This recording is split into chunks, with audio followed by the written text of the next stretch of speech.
మంచిర్యాల జిల్లా చెన్నూరు మండలంలోని జెడ్పీహెచ్ఎస్ సుద్దాల విద్యార్థుల్లో వినూత్న ఆలోచనలు పెంపొందించేందుకు విజ్ఞాస ప్రయోగాలు ఎంతో కీలకమని జిల్లా స్థాయి విజ్ఞాస సంచార ప్రయోగశాల నిర్వాహకులు సాయి కుమార్ సంపత్ అన్నారు. జిల్లా సైన్స్ కేంద్రం ఆధ్వర్యంలో నిర్వహించిన సైన్స్ అధ్యయనాన్ని తెలుపుతూ జెడ్పీహెచ్ఎస్ సుద్దాల పాఠశాల విద్యార్థులకు విజ్ఞానంపై అవగాహన కల్పించారు.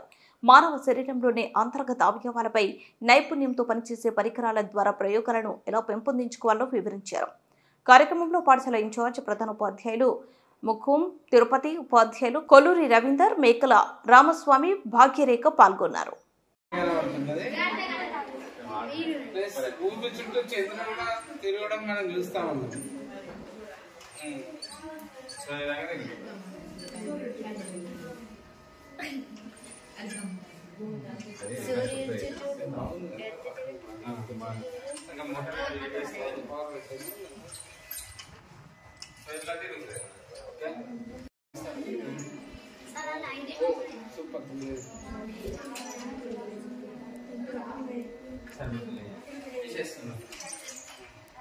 బాగుందా వర్కింగ్ మోడల్?